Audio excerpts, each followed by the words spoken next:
अस्सलाम वालेकुम एवरीवन, कैसे हैं आप सब लोग। I hope you guys are doing very well. तो जी ये मेरे भाई के दोस्त के यहाँ से ख़त्म आया था, उनका कुरान शरीफ मुकम्मल हुआ था। तो ये थी इसमें रसमलाई और कोल्ड ड्रिंक। और जी मेरा कुरान शरीफ भी मुकम्मल हो चुका है अल्हम्दुलिल्लाह से। ये व्लॉग आप लोगों को थोड़ा देर से मिलेगा, कुरान शरीफ मुकम्मल मेरा पहले हो चुका था। मेरी आवाज़ अगर थोड़ी सी अजीब लग रही हो तो उसे इग्नोर कर दीजिएगा, क्योंकि ये सुबह सुबह का टाइम है जब मैं वॉइस ओवर कर रही हूँ। अच्छा जी, ये गुजिया आई थी मेरी बहन के घर से। उनके घर में इफ्तार पार्टी थी, तो अपने मेहमानों के लिए उन्होंने जो जो चीज़ें अरेंज करी थी वो सब कुछ वो पैक करके हमारे लिए भी लिए आई थी। खांडवियाँ मेरी फेवरेट है, ये दही बड़े थे, जर्दा था। और मेरी बहन को ना आजकल बहुत ही अच्छी चाउमीन बनाने आ गई है घर में। इसका लुक देखें कितना ऑथेंटिक है, बिल्कुल ही मार्केट जैसी लग रही है। उनसे इसकी रेसिपी लेके जल्दी मैं आपसे शेयर करूँगी इंशाल्लाह ताला। तब तक मैं ये खांडवियाँ खा लेती हूँ। इसका लुक देखें, इसका लुक और टेस्ट मुझे बहुत ही ज़्यादा पसंद है। मैंने भी घर पे बनाने का से ट्राई करा था, पर अच्छी नहीं बनी थी। चलिए जी अब आ जाते हैं केक की तरफ। मैं बनाने जा रही हूँ यहाँ पे स्ट्रॉबेरी केक। इसके लिए मैंने कंपाउंड बनाया था, अपने लास्ट व्लॉग में आप लोगों ने देखा होगा। अच्छा जी, मैंने 150 ग्राम से थोड़ा सा ज़्यादा चॉकलेट मेल्ट करी है। ये 80 ग्राम ऑयल डाल के, एग्जैक्ट मुझे 80 ग्राम चाहिए था पर आ नहीं पा रहा था, तो मैंने 79 पर कॉम्प्रोमाइज़ करके उसे ही यूज़ करके चॉकलेट को मेल्ट कर लिया था डबल बॉयलर पे। पूरी रेसिपी आपको मैं डिस्क्रिप्शन में मेंशन कर दूंगी, क्या क्या मैंने कितना कितना यूज़ करा है। ये मैं चीनी मेजरमेंट कर रही हूँ। चीनी मैं पहले से पीस के रखती हूँ क्योंकि मैं बेकिंग करती रहती हूँ। तो चीनी में मैंने चॉकलेट जो मेल्ट करी थी वो मिक्स कर दी है, थोड़ा सा वार्म वाटर मिक्स करा है। कभी कभी मैं खुद भी हैरान होती हूँ कि बेकिंग करने का क्रेज़ मेरे अंदर इतना आया कहाँ से। ओके जी, अब हम इस बैटर में वेट इंग्रेडिएंट्स मिक्स कर लेंगे, जिसमें सबसे पहले मैं मैदा यूज़ कर रही हूँ। 1 कप मैदा है, इसे हम छान लेंगे। मैं सारी चीज़ें छान के यूज़ करूँगी। बेकिंग पाउडर, बेकिंग सोडा, चुटकी भर नमक डाल के ये भी छान लेंगे हम। ये नहीं सोचेंगे ये चीज़ थोड़ा थोड़ा सा है। ये वनीला एसेंस डालेंगे, कोको पाउडर डालेंगे। मेरे हाथ को इग्नोर करिएगा, कोको पाउडर निकालते हैं पता नहीं क्यों हमेशा ख़राब हो जाता है। कट एंड फोल्ड के मेथड से हम इन सब चीज़ों को मिक्स करेंगे। दूध डालेंगे, दूध जो है रूम टेम्परेचर का हमें यूज़ करना है। स्ट्रॉबेरी को अच्छे से धोकर काट के उसे मेजरमेंट कर लिया है। मुझे 200 ग्राम चाहिए थी, पर वही एग्जैक्ट नंबर आ ही नहीं रहा था। थोड़ा सा मैंने इसमें मैदा को डस्ट करके इसके ऊपर कोटिंग कर ली है। अब स्ट्रॉबेरी को बैटर में मिक्स करके मैं मोल्ड में पोर कर दूंगी। मोल्ड को मैंने पहले से ही ऑयल से ग्रीस करके पेपर लाइन लगा ली है इसमें। और ये स्ट्रॉबेरी कंपाउंड मैंने आप लोगों को प्रीवियस वीडियो में इसकी रेसिपी बना के दिखाई थी, ये मैंने कैसे बनाया है। अगर आप इंटरेस्टेड हो, देखना चाहते हो इस कंपाउंड की रेसिपी, तो मेरी प्रीवियस वीडियो में जाके आप देख सकते हैं। अब थोड़ा सा कंपाउंड में अपने केक के ऊपर पोर करके इसे थोड़ा सा मैसी लुक दे रही हूँ। एयर फ्रायर को मैंने पहले से प्री हीट कर लिया है। अब केक को मैं इसमें बेक करूंगी। बेक मैं 30 मिनट का करूंगी।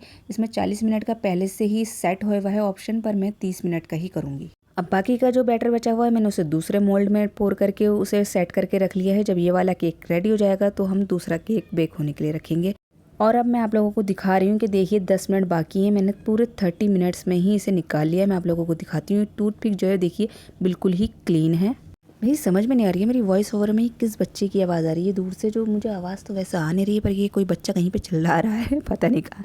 खैर मैं अपना दूसरा केक बेक होने के लिए रख रही हूँ अब।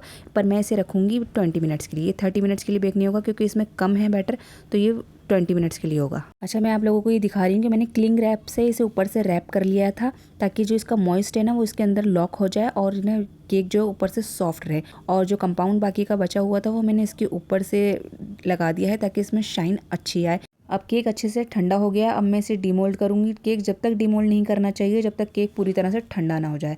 तो उसके ठंडा होने का हमें सब्र से इंतज़ार करना होता है, क्योंकि गरम गरम डीमोल्ड करने में टूटता भी है और गरम गरम अगर हम काटेंगे ना तो वो बिखरता है, वो सही से कट भी नहीं होता है। ठीक है, मैं अब आप लोगों को इसको डीमोल्ड करके दिखा रही हूँ। इसका लुक देखिएगा। इसका लुक माशाल्लाह से बहुत ही अच्छा आया था, बहुत ही शाइनी बना था, टेस्टी बना था। और लुक में ना मुझे ना थोड़ा सा ना ये हैलोवीन का लुक दे रहा है। आप लोगों को क्या लुक दे रहा है मुझे कॉमेंट्स करके ज़रूर बताइएगा। मुझे तो इसको देख के ना हैलोवीन की याद आ रही थी।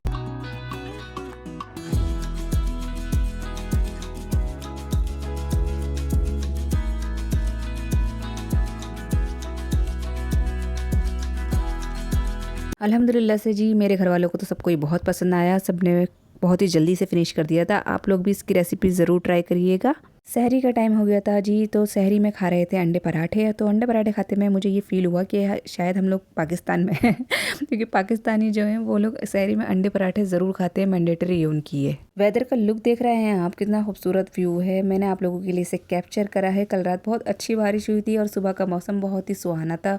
व्यू देखिए कितना प्यारा आया हुआ है। तो मैंने सोचा आप लोगों के लिए इसे कैप्चर कर लूँ। और मैं अम्मी की यहाँ पे ड्रेस कंप्लीट कर रही थी। ये कमीज़ मैंने सी के रखी हुई थी, अब मुझे इसकी तुरपाई कंप्लीट करनी है। और जी आजकल ना हरा धनिया बहुत अच्छा आ रहा है, तो अम्मी का दिल चाह रहा है इसको देख कर के हरा धनिया जितना ही बार भी आया है मैं उसकी सिर्फ चटनी ही बना के रखूँ, उन्हें इतना ज़्यादा अच्छा लग रहा है हरा धनिया।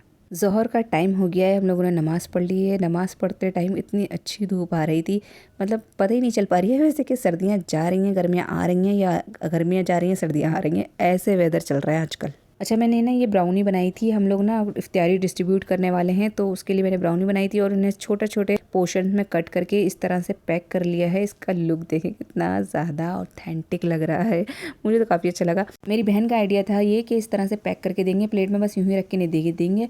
मैं आप लोगों को प्लेटिंग भी दिखाती हूँ, जब हम लोगों ने प्लेटिंग लगाई थी तब भी मैंने वीडियो बनाई थी आप लोगों के लिए ही स्पेशली। काफ़ी सारी चीज़ें बनी थी माशाल्लाह से, पर मैंने इन सब की रेसिपी रिकॉर्ड नहीं करी है। मैं रेसिपी धीरे धीरे आराम आराम से मैं आप लोगों को एक एक चीज़ की अलग अलग दे दूँगी। अभी के लिए मैंने रेसिपी रिकॉर्ड नहीं करी है, सिर्फ क्योंकि बनाना था और जल्दी जल्दी देना था। इसमें सब चीज़ें वैसे आप लोगों को दिख ही रही होंगी। इसमें ब्रेड पकौड़ा है, चाउमीन का रोल है, कीमे के समोसे हैं, आलू के समोसे हैं, वेफर्स हैं, इफ्तियारी है, चने हैं और जी सबसे ज़रूरी इसमें खजूर है। और ये सारी चीज़ें होममेड हैं, हमने घर में खुद बनाई हैं, बस सिवाय इन वेफर्स के ये मार्केट से आए हुए हैं। माशाल्लाह से ये चने मेरी बहन ने बनाए थे और ये इतने यम्मी बने थे ना कि हम लोगों को यकीन नहीं हो रहा था कि हमारी बहन ने बनाया, क्योंकि हमारी ये वाली बहन को कुकिंग करना ना इतना पसंद है, ना वो बहुत ज़्यादा कुकिंग करती हैं।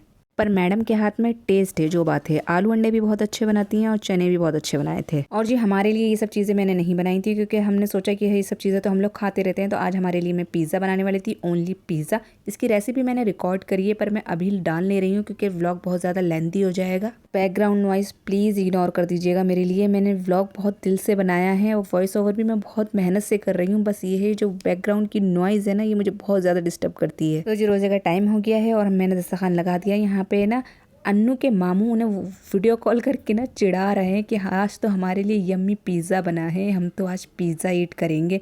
और अनाया वहाँ पे क्रैंकी हो रही है कि हम जब वहाँ होंगे तब आप ये पिज़्ज़ा बनाइएगा। मैंने बोला मैं आप लोगों के लिए भी बना के रख दूँगी। अन्नू के मामू को उन्हें चिढ़ाने में बहुत ही ज़्यादा मज़ा आता है। जब भी कुछ अन्नू की पसंद का बनता है उन्हें वीडियो कॉल करके ज़रूर चिढ़ाते हैं। अच्छा जी, रोज़ा खोल के नमाज़ पढ़ के हम लोग चाय वगैरह पीने लगे और मेरी चाची आई थी, छोटी चाची की। उन्होंने कहा इफ्तियार में जितनी भी सब चीज़ें थी सबका फ्लेवर हर चीज़ का अलग अलग था, सभी कुछ बहुत अच्छा बना था। माशाल्लाह से हमारी चाची हमारी बहुत तारीफ़ करती हैं और उनकी तारीफ़ करने की वजह से हमारा दिल भी बहुत चाहता है फिर और चीज़ें बनाने का। और जी ये मैं आपको लोगों को दिखा रही हूँ, मेरे ये ईद का सूट है जो मैं सी रही हूँ। मैं ये बारीक सी बेल और ये नेक पे थोड़ा सा वर्क हुआ है। ये रेडी होने के बाद मैं आपको ईद पे दिखाऊंगी लाल परी बन के। ओके जी, तो ना क्या कहते हैं ना, हम लोग बाज़ार चले गए थे। फिर मेरा काम वगैरह होने के बाद मेरी बहन की इयरिंग है ना, ये थोड़े से ना लूज़ हो चुके थे, इसे थोड़ा सा ठीक कराना था। तो हम लोग सुनार के चले गए थे इसे ठीक कराने के लिए। फिर हम लोगों को और भी चीज़ें लेनी थी, वो सब लेने के बाद हम गए थे कश्मीरी झुमके लेने। आजकल चल रही है ना कश्मीरी चूड़ियाँ, कश्मीरी झुमके। तो हमारी बहन को बहुत ज़्यादा शौक चढ़ा हुआ है कि उन्हें कश्मीरी झुमके चाहिए। तो मैं यहाँ देखने के लिए आ गई थी और इतने ऑप्शन थे ना कि इसमें चूज़ करना बहुत ज़्यादा मुश्किल था। बहुत ही मुश्किल से एक सेलेक्ट किया मैंने। ये जो लंबे लंबे लटके हुए हैं ये वाले तो मुझे पता नहीं क्यों समझ में नहीं आ रहा था। इनमें से लिया मैंने, कौन सा लिया ये आप लोग मुझे कमेंट करके बताइएगा। और जी फिर हम घर आ गए थे। घर आके हम करने लगे तैयारी रोज़े की। आज हमारे घर में हमारी बहन की इफ्तियार पार्टी है, हमने बुलाया है उन्हें इफ्तियारी करने के लिए।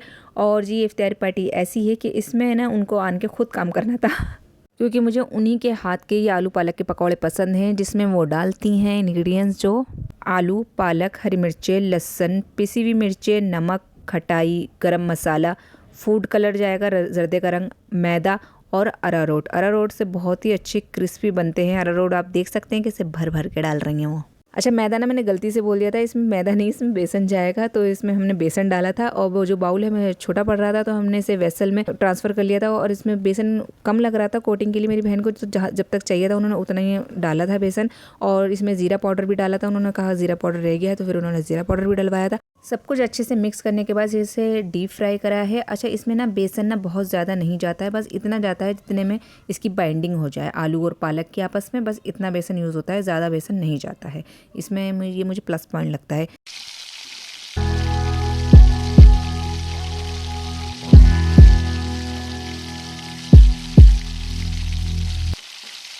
तो जी यहाँ पे कंप्लीट हो चुका है हमारा फ्राइंग पकौड़ों का। बहुत ही क्रिस्पी बने थे ये। इसका लुक देखें कितना प्यारा है, मुझे बहुत ही ज़्यादा पसंद है। अच्छा हम लोग जर्दे का रंग ज़रूर डालते हैं पकौड़ों में, क्योंकि हमें कलर के बिना पकौड़े बिल्कुल भी अच्छे नहीं लगते हैं। और जी आप लोगों को कौन कौन से पकौड़े पसंद है ये मुझे कॉमेंट्स करके ज़रूर बताइएगा। अब आ जाते हैं हमारी दूसरी रेसिपी की तरफ, जो है जी चिल्ली पोटैटो। इसके लिए हम लोगों ने ना बाज़ार के रेडीमेड ही फ्राइज़ यूज़ करे हैं। घर में भी बनाते हैं हम लोग, पर अभी टाइम नहीं था तो हम लोगों ने ये रेडीमेड फ्राइज़ ही यूज़ कर लिए हैं। उसको सबसे पहले हमने फ्राई करेंगे, डीप फ्राई करना है इन्हें।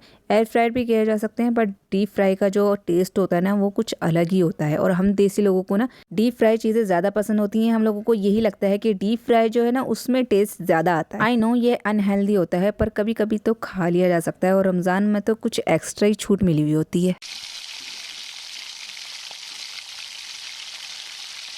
अच्छा, मैं एक चीज़ बता दूं, फ्रेंच फ्राइज़ जो है ना बहुत अच्छी क्रिस्पी फ्राई करने होंगे, क्योंकि जब हम इसे सॉस में मिलाएंगे ना ये स्वैगी ना हो जाए, तो इसलिए ना इसको फ्राई करके अलग रख लेना है। और फिर सॉस मिलाने के बाद ना उसमें बनाने के बाद सॉस बनाने के बाद उसमें जब मिलाना है फ्राइज़ को, जब आपको खाने हो तो, क्योंकि अगर मिला के रख देंगे ना तो ये स्वैगी स्वैगी से हो जाएंगे। हमारे फ्रेंच फ्राइज़ भी रेडी हो चुके हैं। इसे बहुत ही अच्छा गोल्डन क्रिस्पी फ्राई करा है हमने। मैंने टोटली पूरी की पूरी वीडियो रिकॉर्ड करी है फ्रेंच फ्राइज़ को फ्राई होते में। अब हम इसकी सॉस बना लेते हैं। एक पैन में डालेंगे ऑयल, एक बड़े साइज़ की प्याज ली है, उसे जूलियन कट करके डाला है और उसे सौते कर लिया है।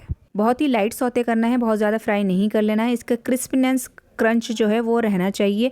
एक टमाटर डाला है, एक शिमला मिर्च डाली है, दोनों ही चीज़ें छोटे साइज़ की थी, बड़ा साइज़ नहीं था। लाल मिर्च पाउडर डाला है एक चम्मच डाला है इसमें नमक का। अच्छा, ये जो है इसमें ख़ास बात ये है कि ये मेरी बहन बना रही है, जिनके लिए इफ्तार पार्टी है, वो खुद बना रही हैं। चिली पटाटो की ऑथेंटिक रेसिपी मेरी बहन को ही आती है, तो मैंने उनसे कहा कि बना दो भाई, इस बार मैं रिकॉर्ड कर लूँगी, फिर मुझे भी याद हो जाएगी। तो इसमें डाल रहे हैं अभी 2 टेबल स्पून चिली सॉस के, 1 टेबल स्पून डाला है इसमें टमाटो केचप का। सभी चीज़ें इसमें कम या ज़्यादा की जा सकती हैं अपने टेस्ट के अकॉर्डिंग। 1 टेबल स्पून डाला है वाइट विनीगर का।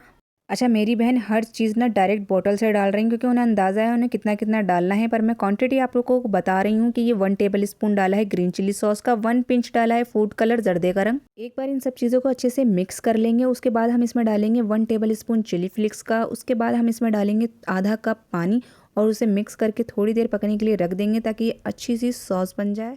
ऑयल जब इसकी सरफेस पे आ जाएगा तब हमारी सॉस बिल्कुल रेडी है। अब हम इसमें ना फ्रेंच फ्राइज़ को मिक्स कर लेंगे, बहुत अच्छे से मिक्स करेंगे ताकि हर एक फ्राइज़ पे इसकी सॉस की कोटिंग अच्छे से हो।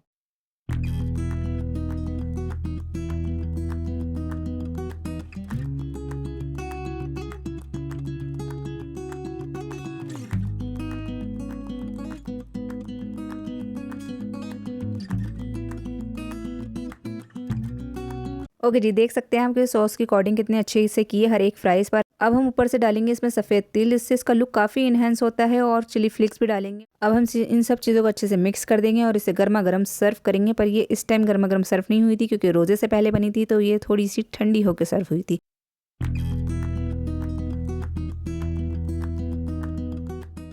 ट्रस्ट मी, इसके आगे आप बाज़ार के चिली पटाटो कभी भी नहीं खाना पसंद करेंगे। ये रेसिपी इतनी ऑथेंटिक है। मेरी बहन अपने ससुराल में बनाती थी, फर्स्ट टाइम उन्होंने हमारे घर में बनाई है, और लुक चेक करें इसका। टेस्ट में भी ये बहुत ही ज़्यादा डिलीशियस बने थे, और लुक तो आप देख ही सकते हैं कि कितना अच्छा है। और मैंने बनाए थे जी ये पास्ता, ये इसकी रेसिपी मैंने रिकॉर्ड करी थी, पर मैंने अभी ना इसकी रेसिपी इसमें डाली नहीं है व्लॉग में। और ये अम्मी ने बनाए थे तिरंगा वाले ब्रेड पकौड़े। इन दोनों चीज़ों की रेसिपी मैं आपको फिर किसी व्लॉग में ज़रूर दूंगी इंशाल्लाह। अभी मैं नहीं दे सकती, व्लॉग बहुत ज़्यादा लेंथी हो रहा है और मेरे बैकग्राउंड में बहुत ज़्यादा नॉइज़ है। और जी आप देख सकते हैं कि सभी को सब चीज़ें बहुत ज़्यादा पसंद आई हैं, सब ने बहुत इन्जॉय करा। अल्लाह सभी की दस्तरखान को ऐसे ही वसी रखे, आमीन सुम्मा आमीन।